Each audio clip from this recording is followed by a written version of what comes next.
An 8-year-old girl, adopted only months earlier and almost completely silent around her new parents, began delivering precise warnings that no one could explain. This is the story of how the Virgin Mary reached into an ordinary suburban house through the voice of a child who listened. Before we continue, share in the comments where you're watching from and what time it is there. Let's see how far the miracles of the Virgin Mary have reached. And if you haven't yet joined our family, subscribe now, because here, each day, we witness the tender love and mighty power of the Mother of God. His name was Daniel Reed, 45, structural engineer at a mid-sized firm in Seattle. Daniel approached life the way he approached blueprints. Measure twice, cut once, trust the numbers. Emotions were variables he preferred to keep in controlled ranges. He respected people who went to church, but he stayed polite and distant. For him, the world ran on equations, load-bearing calculations, and deadlines. His wife, Sarah, 43, carried a different history. Years of fertility treatments, monthly disappointments, specialist visits that ended in the same polite shrug. She prayed through it all, not with fierce certainty, but with the steady habit of someone who had learned to hold on when answers didn't come. When the adoption agency finally called about Lily, Sarah said yes before the caseworker finished the sentence. Daniel agreed because he loved Sarah and because, on paper, the numbers lined up. One child, stable home, no medical complications listed. It made sense. They prepared for months. Sarah painted the spare bedroom soft lavender, hung curtains printed with tiny stars, placed a crescent moon lamp on the nightstand. She folded new clothes into drawers, arranged books on low shelves, bought a stuffed bear with a blue ribbon. Daniel helped with the practical side, assembling the bed frame, installing a safety gate at the stairs, checking smoke detectors. He told himself this was the logical next step. Lily arrived in early spring. 8 years old, pale blonde hair, wide gray eyes, and a silence so complete it filled rooms. The caseworker warned them attachment could take time. Lily had moved through 3 foster placements in 4 years. At dinner that first week, Sarah asked gentle questions. "Did you like the playground at school today?" Lily answered with one word. "Okay." Or she said nothing, just moved peas around her plate. Daniel glanced at his phone. "She'll settle," he said quietly. "Kids adapt." Sarah nodded, cleared the plates, and went to the sink. She stood there longer than necessary, running water over clean dishes, blinking hard. At the tea school, Lily sat alone at lunch, always at the far end of the table near the window, staring out at the playground. Teachers noted shyness, not concern. After school, she dropped her backpack inside the front door and went straight to the backyard. She sat on the damp grass. Seattle spring is rarely dry, and stayed there, knees drawn up, looking across the low fence. Daniel noticed first. "She keeps staring at the neighbor's place," he said one evening while Sarah chopped carrots. Through the kitchen window, they saw Lily cross the yard, slip through a gap in the hedge, and disappear into Mrs. Whitaker's garden. Mrs. Whitaker, Eleanor to those who knew her, had lived next door for 28 years. Widowed, no children, kept to herself but friendly enough. Her garden bloomed despite the constant drizzle, rhododendrons, ferns, a rose bush she pruned religiously. In the far corner, half hidden by overgrown lavender, stood a concrete statue of the Virgin Mary. Blue mantle faded to a dull gray-green, white dress chipped in places, face softened by decades of Pacific Northwest rain. Most neighbors walked past without noticing. Lily noticed immediately. Sarah found her there the first time. Lily sat cross-legged on the wet mulch, hands in her lap, eyes fixed on the statue. She wasn't moving, wasn't speaking aloud, just looking. Sarah hesitated at the fence line, then walked to Eleanor's front door. "Sorry to bother you, Eleanor. Lily's in your garden. I'll get her." Eleanor opened the door wider, smiled. "She's been coming every afternoon. Sits quiet as a mouse. Doesn't touch anything. I don't mind the company." Sarah called Lily's name. Lily stood, brushed dirt from her jeans, walked back without a word. The pattern held.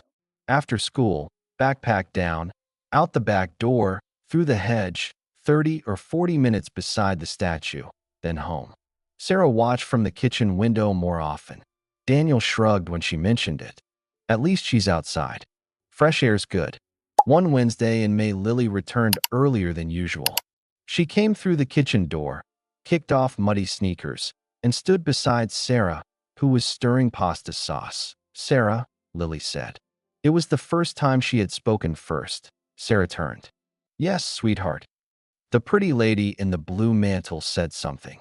Sarah set the spoon down. What did she say? "Tomorrow at school, when there's cake, you can't give it to Hannah." Sarah blinked.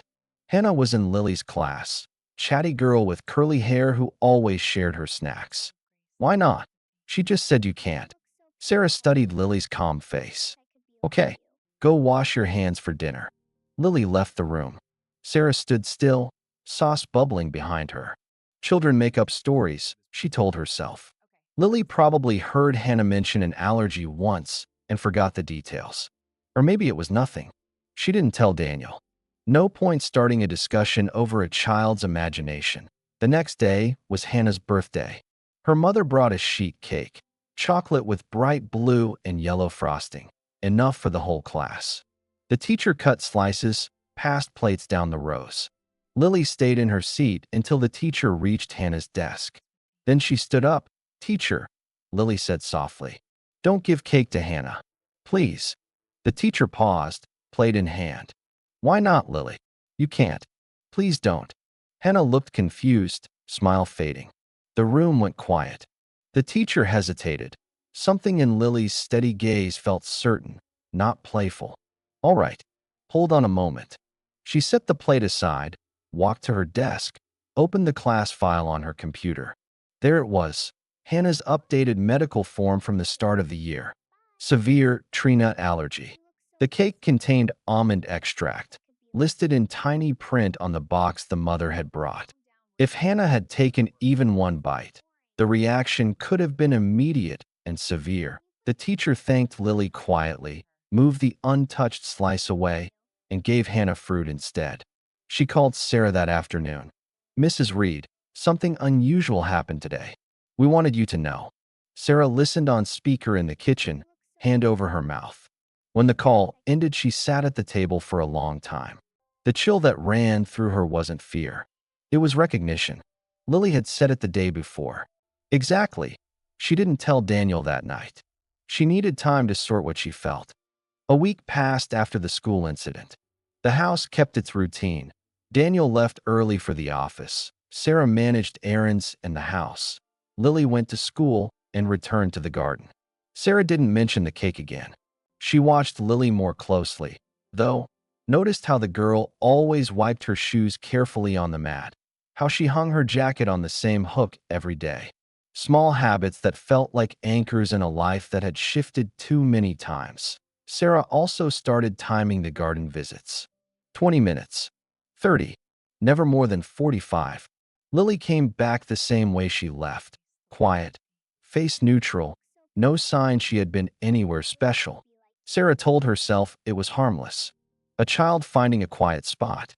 Still, the memory of Lily's calm voice saying, "You can't give it to Hannah," stayed sharp. One Friday afternoon, Lily returned through the kitchen door as Sarah folded towels in the laundry room off the hall. "Sarah?" Lily said.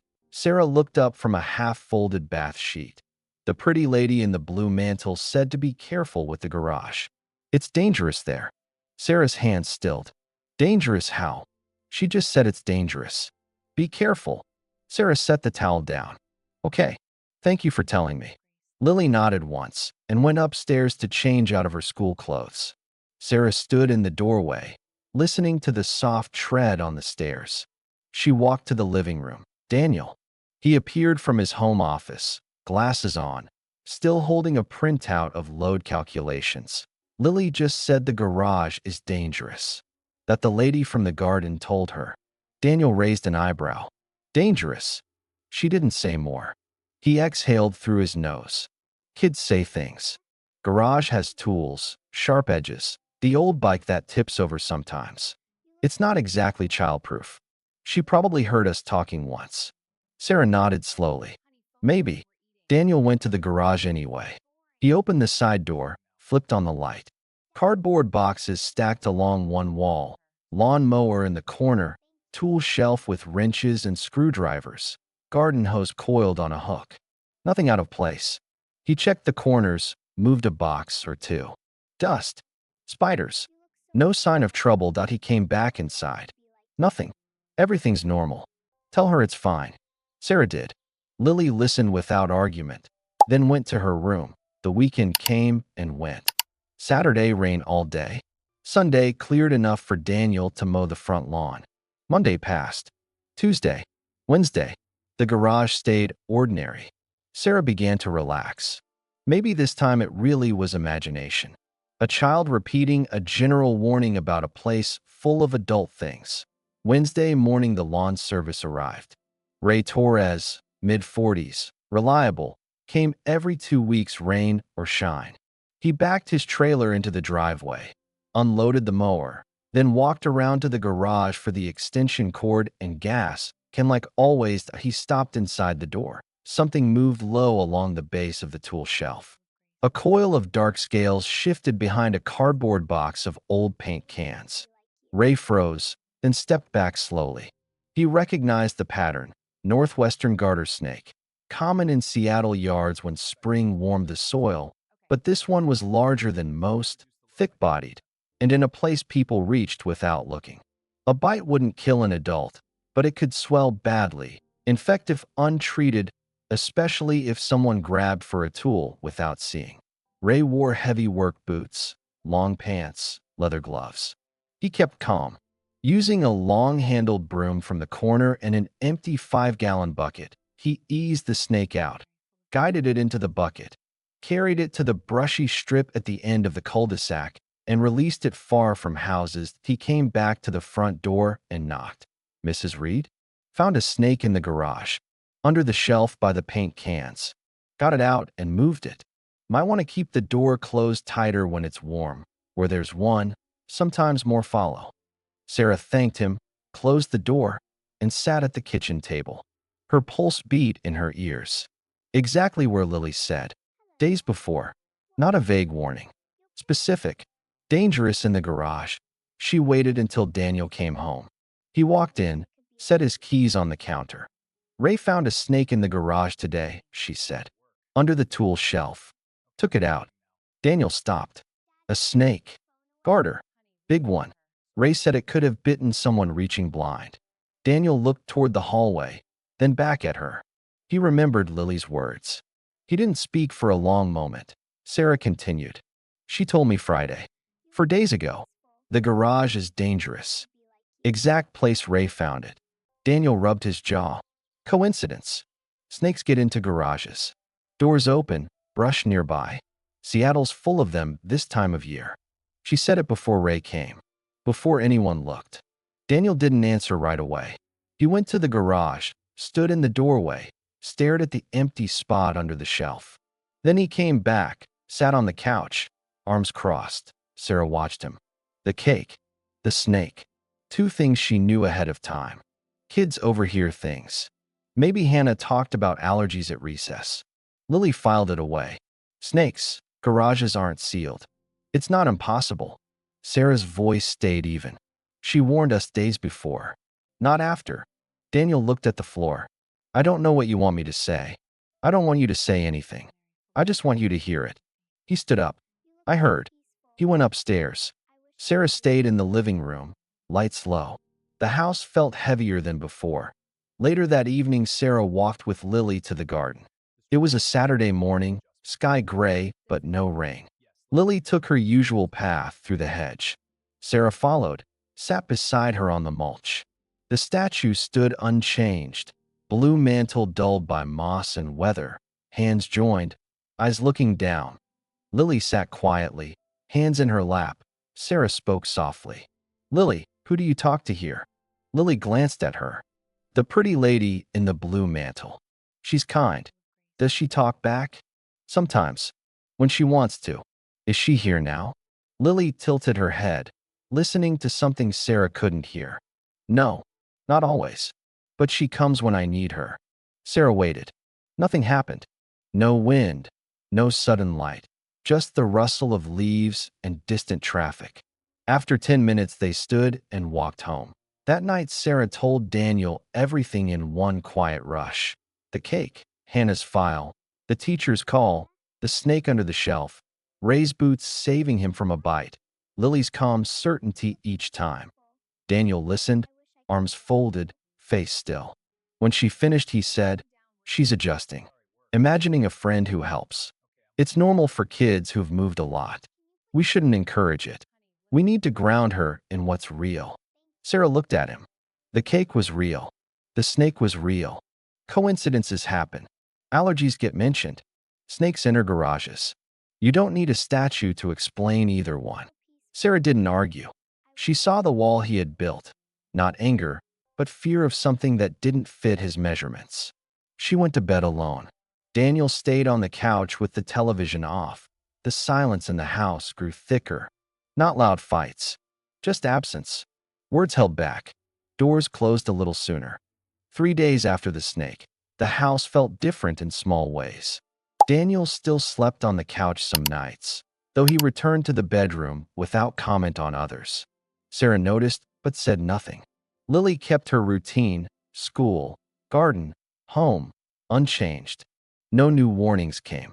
Sarah waited anyway, listening for the quiet footsteps that meant Lily had something to say. It was an ordinary Tuesday in June. Daniel had a major meeting scheduled at 2 o'clock. His firm was finalizing a partnership contract with a mid-sized development company out of Portland. The deal involved structural oversight on a multi-phase waterfront project. Good money, steady work for 18 months, the kind of contract that could stabilize the department through the next economic dip. Legal had reviewed every line. The board had approved. All that remained was Daniel's signature. He packed his briefcase that morning while Sarah poured cereal for Lily. Lily sat at the table, eating toast in small bites, eyes on her plate. Daniel checked his phone one last time, then looked up. "Lily," she said. It was the first time she had spoken his name directly. Daniel paused. "Yes." "The pretty lady in the blue mantle said something for you." Sarah froze with the milk carton in her hand. Daniel felt the same tightness in his chest he had felt after the snake story, something he still refused to name. "What did she say?" "She said don't sign anything today." Daniel held her gaze for a long second. Lily looked back, calm, no urgency, just certainty. He cleared his throat. "Okay. Thank you, Lily." He kissed Sarah on the cheek. Automatic, quick, picked up his keys, and left for the office. In the car, he turned the radio on, then off again. The phrase looped in his head. "Don't sign anything today." He told himself it was nonsense. A child repeating a pattern. Overactive imagination fed by too much time alone with a statue. He parked in the garage under the building, rode the elevator up, greeted colleagues, sat at his desk, opened emails. The contract file waited in his inbox. Green check marks beside every approval point. 2 o'clock arrived. Conference room. Daniel at one end of the long table, 3 representatives from the Portland firm at the other. Slides reviewed, timelines confirmed, handshakes already half offered. The lead rep, mid-50s, easy smile, pushed the contract across the polished wood. "Everything's in order. Ready when you are." Daniel picked up the pen. He looked at the signature line. His full name typed below it. The pen hovered. Something pressed against his ribs. Not pain, just pressure, like a hand resting lightly on his shoulder. "Wait," he set the pen down. "I need a few more days." The rep frowned. "Daniel, we've gone over everything. Nothing's pending." "I know. I just need to double-check one clause on the liability section. Wednesday next week. I'll have final sign-off then." The room went quiet. The rep's smile thinned. "We're on a tight schedule. I understand. This is the right call." They packed up. Handshakes shorter. Daniel walked back to his office, closed the door, sat in his chair, and stared at the contract on his screen. He didn't know why he had stopped. He only knew he couldn't move the pinpoint. 3 days later, his phone rang. The firm's outside counsel. Daniel answered on speaker while reviewing drawings. Sit down if you're standing, the lawyer said. Daniel stayed seated. What's wrong? The Portland company filed for Chapter 11 this morning. Turns out the books were cooked. Inflated assets, hidden liens, pending lawsuits they never disclosed. If you had signed, your firm would have been jointly liable on the waterfront contracts. When they collapse, and they will in the next quarter, you'd be on the hook for millions in overruns and defaults. Daniel felt the air leave the room. How much? Enough to wipe out the partnership division and put the whole firm in jeopardy. You dodged a bullet, Daniel. A big one. The call ended. Daniel sat motionless for nearly an hour. The office noise outside his door faded to nothing. A girl who had barely spoken to him for months looked across the breakfast table and said, "Don't sign anything today." And he almost hadn't listened that he stayed late. Finished nothing. Drove home in the dusk. The house lights were low when he walked in. Sarah sat on the couch with a book she wasn't reading. Lily was already in bed. Daniel set his briefcase down. Sat beside Sarah. Neither spoke at first. She closed the book. What happened? He told her. The meeting. The hesitation. The delay. The bankruptcy filing. The exposure his signature would have created. Sarah listened without interrupting. When he finished, she said, 3 times, Daniel. The cake. The snake. The contract. 3 times Lily said something before it happened. 3 times it was exactly right. Daniel stared at his hands. I know. The words came out quiet. They cost him more than any bid he had ever lost. His eyes filled for a moment. Sarah saw it. She reached over, rested her hand on his arm.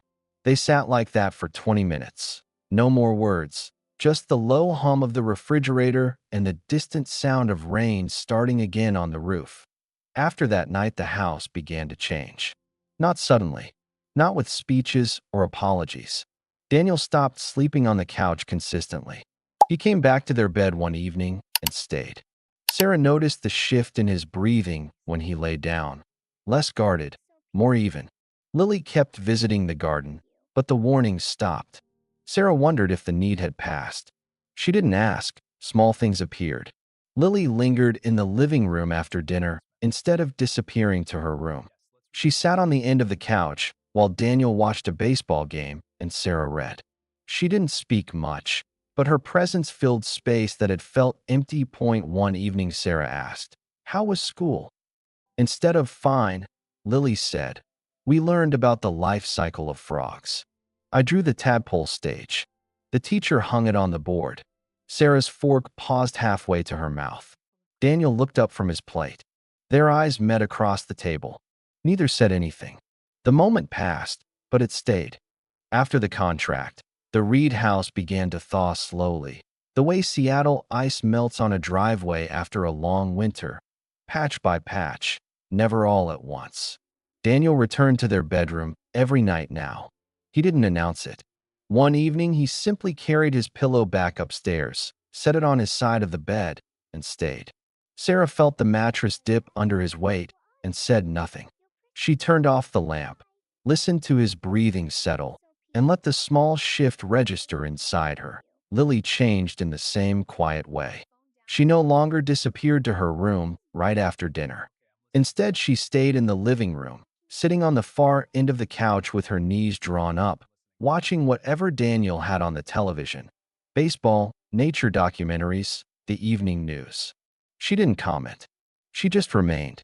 Sarah noticed how the room felt less hollow with 3 people in it instead of 2, pretending the third wasn't there. One Thursday evening, Sarah asked the usual question over plates of baked salmon and rice. "How was school today?" Lily set her fork down carefully. "We started a unit on insects. I chose the monarch butterfly. I made a diagram of the metamorphosis. The teacher said my labels were neat." Sarah's hand paused above her glass. Daniel looked up from his plate. Their eyes met for a second, brief, private acknowledgement, then returned to Lily.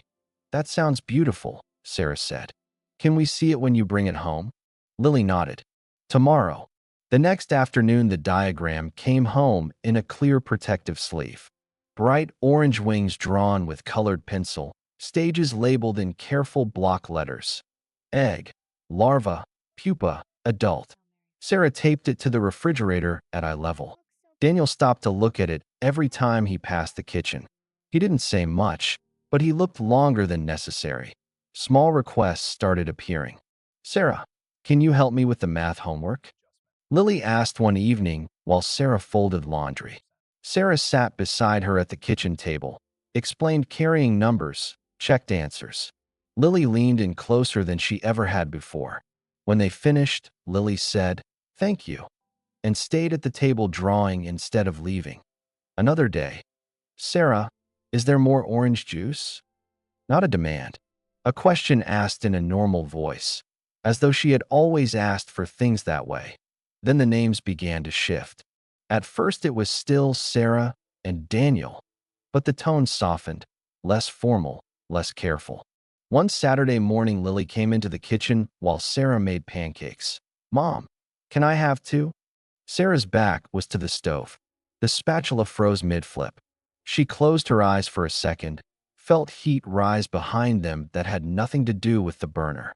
She turned slowly. "Of course," she said, voice steady. "Two it is." Lily climbed onto the stool at the counter and waited. Sarah set the plate in front of her, added syrup, handed her a fork. Lily ate quietly. Sarah stood at the sink rinsing the mixing bowl, smiling at nothing in particular. That same afternoon, the scent came. Sarah was alone in the kitchen wiping counters after lunch. Lily had gone to the garden as usual. No windows open, no flowers inside.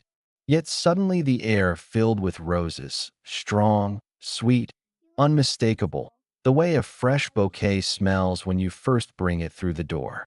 It lasted perhaps 10 seconds, then vanished completely. Sarah stopped moving. She looked around the empty room, heart beating faster. Then the back door opened. Lily stepped inside, cheeks pink from the cool air. "Mom," she said, "what's for snack?" Sarah turned. The word landed soft and certain. She answered without turning fully around because she knew her face would show too much. "Apple slices and peanut butter cookies." "Help yourself." Lily crossed to the pantry, took what she wanted, and went upstairs. Sarah stayed at the sink, hands in soapy water, smiling through the blur in her eyes. At tea school, the change showed too. Lily still sat at the end of the lunch table near the window, but now Hannah chose the seat beside her most days. Sometimes one or two other girls joined. They talked about recess games, weekend plans, the class hamster. Lily listened more than she spoke, but when she answered, her voice carried. Once in a while she smiled, small, quick, but real. Daniel noticed the smiles most. He watched from the doorway one evening while Lily sat on the floor with crayons, drawing beside Sarah on the couch.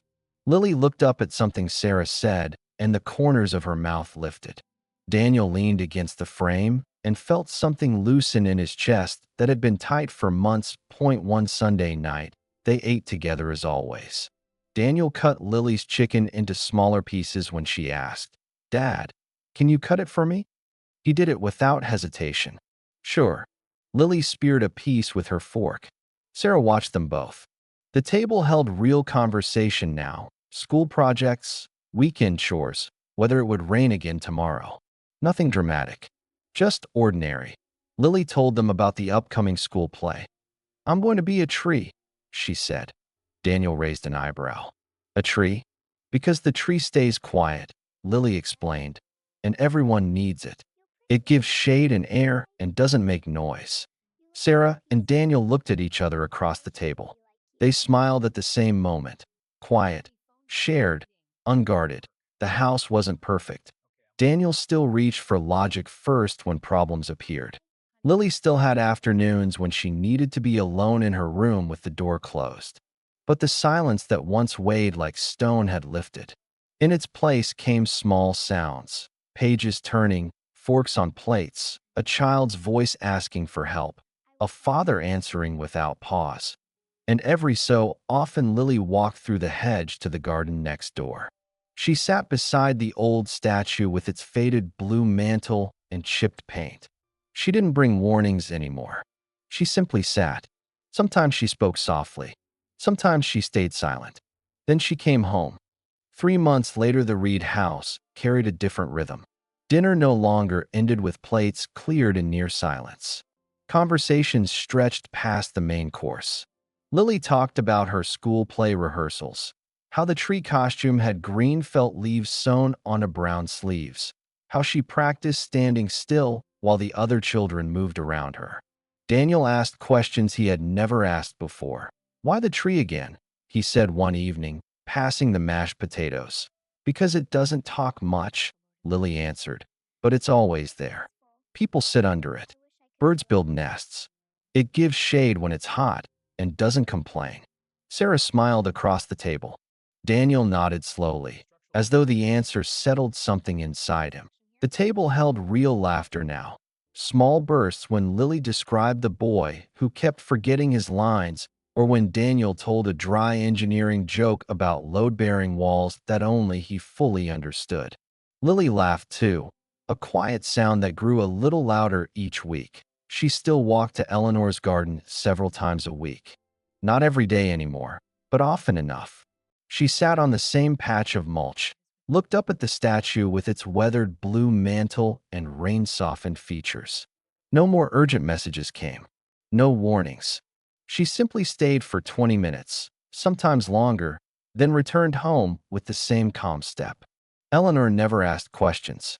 She only waved from her kitchen window when she saw the small figure cross the yard that Lily's silence at school had eased into something gentler. She still preferred the end seat by the window during lunch, but Hannah sat beside her almost every day. Two other girls, Emma and Sophia, joined more often.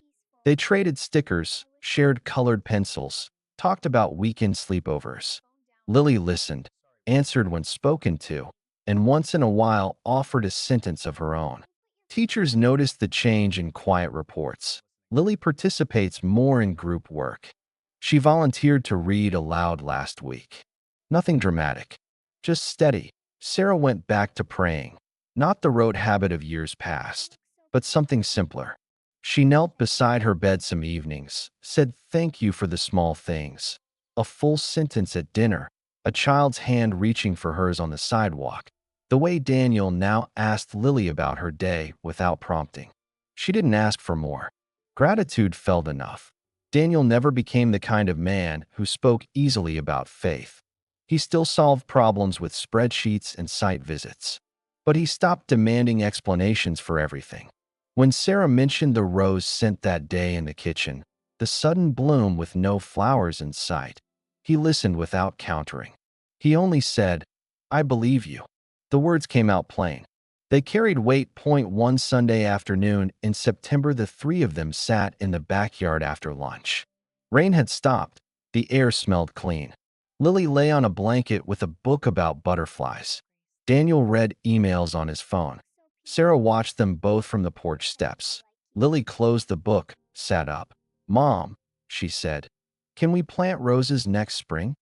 Sarah felt the words settle warm in her chest. "Yes," she answered. "We can." Red ones. Pink. White, Lily decided. Like the statue's dress. Daniel looked over. He set his phone down. "We'll need good soil," he said. "Drainage matters in this yard." Sarah smiled. "We'll figure it out." They stayed outside until the light turned gold and the air cooled. Lily went inside first to start homework. Daniel lingered on the steps beside Sarah. "She called me Dad again this morning," he said quietly, "when I helped with her bike chain." Sarah rested her head on his shoulder. "I heard." They sat without speaking. The garden next door lay quiet. The statue stood in its corner, unchanged by time or weather. Faded mantle, joined hands, steady gaze. No miracles announced themselves. No lights, no voices. Just presence. 3 warnings had come through a child who barely spoke. 3 times danger turned aside. 3 times a family held together when it might have broken. Coincidence, perhaps. A child's sharp intuition, maybe. Or something gentler, something that arrives in silence and waits to be noticed. The Reeds didn't need to label it. They only needed to keep paying attention to the small voice at the table, to the hand slipped into theirs, to the quiet garden next door where a little girl once listened and was heard. Before I finish this story, I want to invite you to something close to my heart. If the tenderness of Our Lady has touched you through Lily's quiet listening and the changes in the Reed family, come join our prayer community. People from many places gather here to pray the rosary together, share intentions, and hold each other up in faith. Click the button below to become a channel member and pray with us. Your voice adds strength to the chain. And if this account reached you, if it reminded you that protection can come in the smallest, most unexpected ways, do one thing for me. In the comments, write the words, "Pretty Lady," the exact phrase Lily used for the one who spoke to her in the garden.